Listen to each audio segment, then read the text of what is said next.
Mr. President, let me begin with you by congratulating on your election as the President of the Council.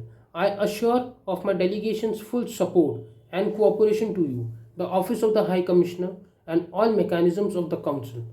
India remains committed to working with Council members and observers for promotion and protection of all human rights. India's approach to human rights is rooted in our democratic principles and pluralistic ethos. Our constitution guarantees protection of civil and political rights and provides for progressive realization of economic, social, and cultural rights. Our society and polity are anchored by our institutional strengths of an independent judiciary, robust media, and vibrant civil society. These values have continued to inform India's policies domestically and globally, and therefore I believe we much have to contribute. Mr. President, 2024 is an important year for India's democracy, with nearly 960 million voters gearing up to exercise their right to vote. This is not merely a political exercise, but a celebration of democracy, a festival where every voice resonates and every vote counts. In the world where the principle of democracy are constantly tested, India stands as a beacon of hope and resilience, showcasing the power of the people to shape their collective future. The multiple crises facing the world have highlighted the glaring global inequities. Naturally, then it was with a sense of exceptional responsibility that we took up the G20's presidency last year. On India's initiative, the African Union became a permanent member of the G20. The G20 New Delhi Leaders Declaration put forth solutions on a range of domains such as digital public infrastructure, climate action, reforming India's financial institution, women-led development, education, AI, to name a few. As the world's most populous nation and the fifth largest economy, India always stands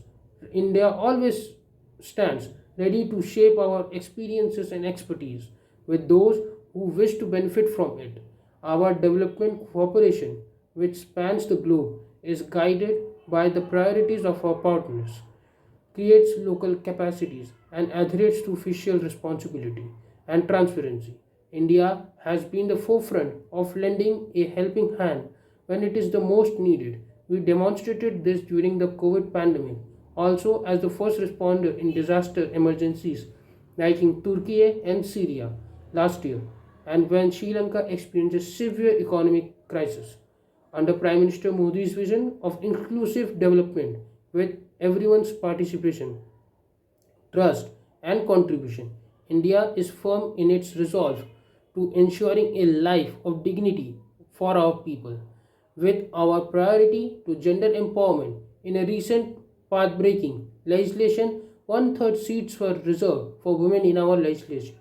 Our rapid progress in the meeting of SDG targets, financial inclusion, and democratization of the technology will be of help to other countries on a similar journey. We have thus taken a lead to forge partnerships such as International Solar Alliance, Coalition for Disaster Resilient Infrastructure, the Global Biofuel Alliance, and promoted initiatives such as the International Year of Millet to help countries address the challenges of climate change and food security. Mr. President, the conflict in Gaza is of a great concern to us all. The humanitarian crisis arising from conflicts require a sustainable solution that gives immediate relief to those who most affected. At the same time, we must be clear that terrorism and hostage taking are unacceptable. It also goes without saying that the international humanitarian laws must always be respected. It is a vital conflict it is vital that the conflict does not spread within or beyond the region, and efforts must also focus on seeking a two-state solution where Palestinian people can live within the secure borders. Let me recall what Indian civilization thought has always emphasized, Mr. President, that the world shares one earth, we are one family, and we have one future. Both as a motivating vision and as a call for action. This Indian approach is one of recognizing that we are defined more by how much we are alike than by our differences, that the many are impacted by the choices made by even a few, and that is interconnectedness means that genuine dialogue as the only way to find solution is not just an imperative but in fact inevitable.